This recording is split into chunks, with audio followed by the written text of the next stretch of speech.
Good morning বন্ধুরা, তোমরা কেমন আছো? আশা করি তোমরা সবাই ভালো আছো। আজকের ভিডিওটা কিন্তু সম্পূর্ণ অন্যরকম হতে চলেছে, কারণ ভিডিওটা তোমরা সম্পূর্ণ দেখো, তাহলে তোমরা সব বুঝতে পারবে। থাম্বনেল দেখেও তোমরা নিশ্চয়ই বুঝতে পারছো যে আজকের দিনটা কীরকম বা কী বৃত্তান্ত সেলিব্রেশন।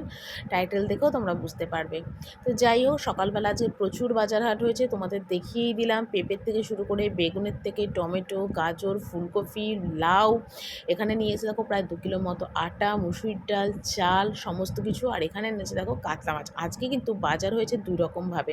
প্রথমে তোমাদের দাদাভাই মাছ নিয়ে এসছে, মাছের তেল নিয়ে এসছে, কিন্তু মাছটা মনে হলো একটু কম পড়বে, সেই জন্য তোমাদের দাদাভাইকে আবার পাঠালাম।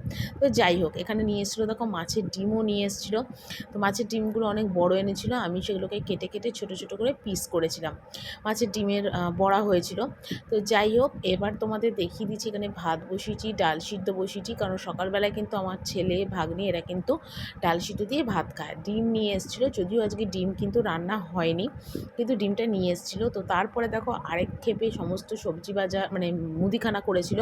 বিস্কুট, আটা, ময়দা, তারপর 2 প্যাকেট পোস্ত, বিস্কুট, চাল, গোটা গরম মশলা, সাদা তেল, কালো জিরে, সমস্ত কিছু মানে মুদিখানা, মানে দুবার করে তোমাদের দাদাভাই আজকে দোকান করেছে। কারণ প্রথমবার যেটা নিয়ে এসেছিলো সেটা আমি মনে হলো যে একটু কিছু লাগবে, সেই জন্যে। তার আগে তোমাদের বলে দিই, আজকে আমার ভাগ্নির জন্মদিন, আর আজকে ভাগ্নির জন্মদিনে আমি রান্না করব। এবং এবছর বলে না বা আজকে বলে নয়, প্রতি বছর জন্মের পর থেকে যতবার জন্মদিন হয়েছে আমি কিন্তু রান্না করি। আর আজকে অনেক রকম রান্না আমি করেছি, এবং সেটা তোমাদের আমি একটু পরে শেয়ার করব।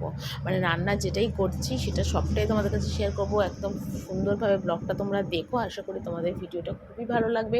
আর আজকে কিন্তু ভিডিওতে আমি আমার ফ্যামিলির সবাইকে ক্যামেরার সামনে আনতে পেরেছি, যেহেতু আজকে দিনটা খুব ভালো, তাই ক্যামেরাতে আসতে কেউ না করেনি, সবাই ক্যামেরার সামনে এসেছিলো।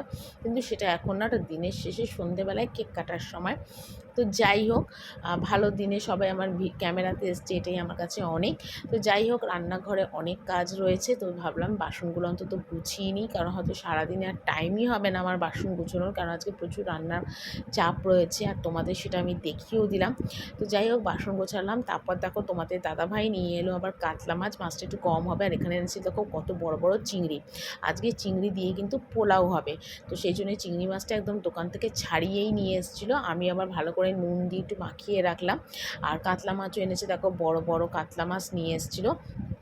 তো কাতলা মাছটা আজকে সর্ষে পোস্ত বাটা দিয়ে কিন্তু রান্না হবে। আর এখানে নিয়ে এলো দেখো দুধ, কারণ জন্মদিনে পায়েস না করলে সেটা অসমাপ্ত। তো এখানে দেখো রেড কাউ দুধ এনেছিল, মাখন এনেছিল, আর একটা পনির এনেছিল, যেটা আজকে মানে কাজু বাটা দিয়ে, পোস্ত বাটা দিয়ে তোমার হবে, কী বলে, তোমার বাটার পনির হবে। তো সেই জন্যে তো তারপর দেখো আমি মাছটা করছিলাম প্রথমেই, কারণ ভাগ্নি বলেই দিয়েছিলাম আমি স্নান করে উঠে আমি কিন্তু সব রান্না দিয়ে খাবো। তো সেই জন্য আমি আজকে উঠেছিলাম অনেকটা সকালে, আর উঠে কিন্তু আমি রান্নাবান্নাটা আজকে মোটামুটি 2টোর মধ্যে রান্নাবান্না আমার কমপ্লিট হয়ে গেছিলো। তো এখানে সর্ষে পোস্ত বাটাটা দিয়ে মাছটা পোস্তটা ভালো করে কষালাম, তেল ছেড়ে দিল। তারপর কিন্তু এর মধ্যে জল দিলাম পরিমাণ মতো, একটু মাখা মাখা করে আজকে মাছের সর্ষে পোস্ত দিয়ে মাছটা করব। তো জল দিলাম, মাছগুলো এরপর ছেড়ে দেবো, কারণ মাছটা একটু ফুটবে, একটু ঘন ঘন মাখা মাখা হবে। তারপর কিন্তু আমি মানে মাছের ঝোলটা নামিয়ে ফেলবো। আর মাছের ঝোলটা কিন্তু আজকে খেতে দারুণ হয়েছিল। মাছের কালিয়াটা, সত্যি আজকে মাছের কালিয়াটা দারুণ হয়েছিল খেতে, মানে সবাই খেয়ে আজকে আমার রান্নার অনেক প্রশংসা করেছিল। আর রান্নার প্রশংসা করলে কিন্তু সবার খুব ভালো লাগে। তো মাছের ঝোলটা হয়ে যাওয়ার পর এখানে আমি পোলাওটা যে করব সেটার জন্য রেডি করে নিয়েছিলাম। তো এখানে পোলাওয়ের চালটা আগেই জল ঝরায়ে রেখে দিয়েছিলাম, তো দেখেই বুঝতে পারছো চালটা একদম ঝরঝরে হয়েছিল। তারপরে ধোয়া কাজু কিশমিশটা দিয়ে দিলাম, তারপরে এর মধ্যে হলুদ গুঁড়ো, নুন, চিনি, গোটা গরম মশলা, তারপরে তেজপাতা, ঘি, সমস্ত কিছু দিয়ে ভালো করে এটাকে মেখে নিচ্ছি। তো এক হাতে ক্যামেরাটা ধরেছিলাম, তো সেই জন্য একটু অসুবিধা হচ্ছিল আমার। তো যাই হোক, যেটাই করি সবটাই তো তোমাদের কাছে শেয়ার করি। তো আমি কিন্তু যখন মানে পোলাও বানাই এইভাবেই বানাই, তবে এতদিন কিন্তু আমি নিরামিষ পোলাওটাই বানিয়েছিলাম, কিন্তু আজকে ভাগ্নির পছন্দ মতোই সমস্ত রান্নাবান্না আমি আজ করেছি। এবং ভাগ্নিই বলেছিল যে মামি চিংড়ি মাছ দিয়ে পোলাও করো। জানি না কে কে তোমরা চিংড়ি মাছ দিয়ে পোলাও করেছো, তবে চিংড়ি মাছটা কিন্তু আমি ভেজে নিইনি। আমি এরমভাবেই চিংড়ি মাছটা নুন দিয়ে প্লেন মাখিয়ে রেখেছিলাম যাতে নুনটা চিংড়ি মাছের মধ্যে ঢুকে যায়।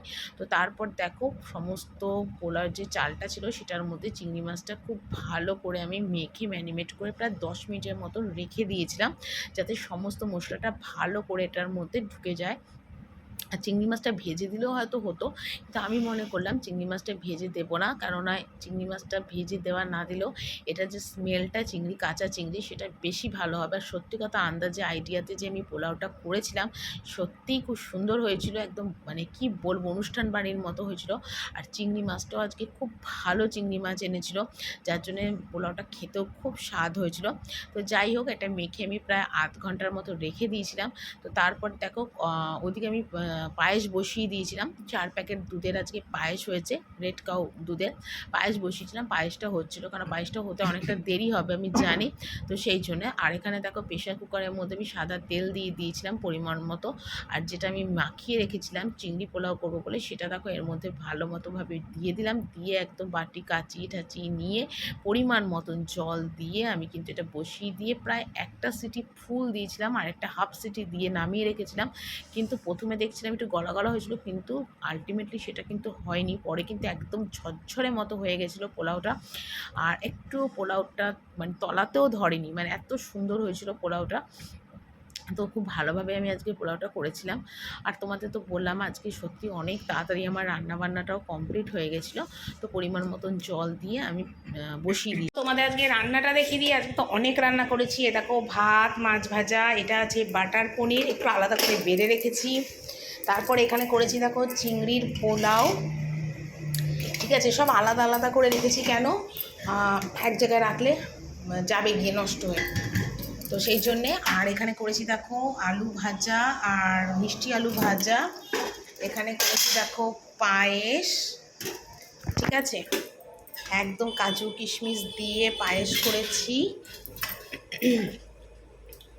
ঠিক আছে, পায়েস।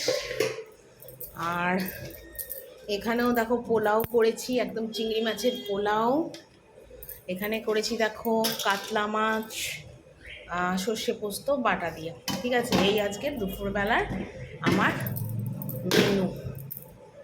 তারপরে দেখো সারাদিনের অপেক্ষার অবসান ঘটলো। তো এখানে দেখো কেকটা নিয়ে এলাম। আর আজকে সন্ধ্যাবেলা প্রচণ্ড বৃষ্টি হচ্ছিলো, তো এখানে সবাই রেডি হচ্ছিলো, কেক কাটা হবে, একটু মানে আনন্দ হবে, নাচ গান হবে, মজা হবে, ছবি তোলা হবে। তো সেই জন্য। আর এটা কিন্তু আমার ননদ, যে মাথায় ফেটটি বাঁধছিল এটা ননদ। আর পিছনে যেটা রয়েছে সেটা হলো আমাদেরই এক রিলেটিভ, সম্বন্ধে আমার ননদের মতনই হয় আর কি। ওরাও ঘুরতে এসেছিলো আমাদের বাড়িতে।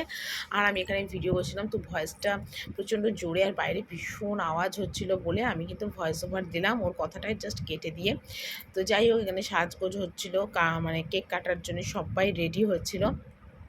ঘরে একটু বেলুন দিয়ে সাজানো হয়েছিল। এটা কিন্তু আমার শাশুড়ির রুম। তো শাশুড়ির রুমে দেখো এরকম বেলুন টেলুন দিয়ে সাজানো হয়েছে। আর আমার শাশুড়ি দেখো এখানে বসে আছে। তো শেষ পর্যন্ত কিন্তু ভিডিওতে আমার শাশুড়িকে নিয়েই এলাম। আর এখানে দেখো কেকটা এবার খোলা হবে। তো কেকটা দেখো এরকম পেশোর কেস্তা ফ্লেভারে কেক ছিল। তো আমার ভাগ্নি চয়েস করেছিল, আমি ভাগ্নি ননদ সবাই মিলেই কেকটা কিন্তু আনতে গেছিলাম। তো তারপর দেখো এখানে একটুখানি ডেকোরেশন করে দিচ্ছিলাম। আমার ছেলের জন্মদিনে যেরকম খাওয়ার সময় ডেকোরেশন করেছিলাম, তো ভাগ্নি বলেছিলাম আমি একটু ডেকোরেশন করে দাও।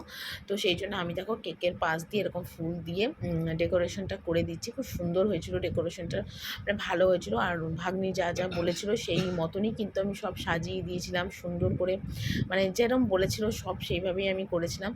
চেষ্টা করেছি আর কি সবার মন মতনই সব করার, যাতে বলতে না পারে যে নিজের ছেলের বেলা করেছে আর ভাগ্নির বেলা করলো না, যেহেতু এক জায়গায় দুটো বাচ্চা থাকে সেই জন্যে। তো যাই হোক চেষ্টা করেছি। তারপর জানি না মানে কি আর বলবো। তো এখানে দাও কেকটা খুব সুন্দর করে ডেকোরেশন করে দিচ্ছিলাম, যে কেক টেক কাটবে। আর আমার ভাগ্নি কিন্তু রেডি হচ্ছিলো, আর আমি এই ফাঁকে এগুলো সুন্দর করে গুছিয়ে দিচ্ছিলাম। আর আমি তো সন্ধ্যেবেলাতে একদম রেডি টেডি হয়ে জামা কাপড় পরে সুন্দর করে সাজুগুজু করে নিয়েছিলাম।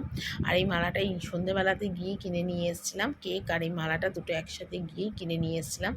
তো সেটাই ভাবলাম তোমাদের কাছে একটুখানি সুন্দর করে শেয়ার করি। তো যাই হোক, আজকে যে সবাইকে নিয়ে ভিডিওটা করতে পেরেছি, আমার ব্লগে যে সবাইকে আনতে পেরেছি, এটাই আমার কাছে অনেক। কারণ কেউ ভিডিও ভিডিওতে আমার আসতে চায় না। আর এগুলো দেখো একটা ইমোশনাল একটা ছোট স্মৃতি, যেগুলো সারা জীবন ক্যামেরাতে ভিডিওর মাধ্যমে বন্দি হয়ে থাকবে। আর কোথায় কোন মানুষ থাকবে বলা যায় না, কিন্তু দেখো এই ভিডিওটা কিন্তু সারা জীবন থেকে যাবে, যেটা সবসময় আমরা দেখতে পারবো, মানে একটা স্মৃতি হয়ে থাকবে এই আর কি। তো তারপর দেখো এটা সাজানোর পরে ননদ আবার একটু সাজতে গুজতে বসে গেল। তো আমিও আবার তারও একটু ভিডিও করলাম, একটু সাজগুজু করবে। আমার ছেলেও দেখো বসে গেছে, বোনের পাশে বসবে কেক কাটবে বলে। এখন সবাই যে যার মতন আর কি রেডি হচ্ছিল আর কি। আর এখানে দেখো কাজল দাঁড়িয়ে আছে, ও রেডি হয়ে গেছে একদম, মানে কেক টেক কাটবে বলে আর কি। মানে সবাই একসাথে যেটা হয় আর কি, হই হুল্লোড় করা। আর আমরা যখনই এটা করি না কেন এইভাবেই এনজয় করি। আর কেকের জায়গাটা দেখো খুব সুন্দরভাবে ডেকোরেশন করেছে আর কি।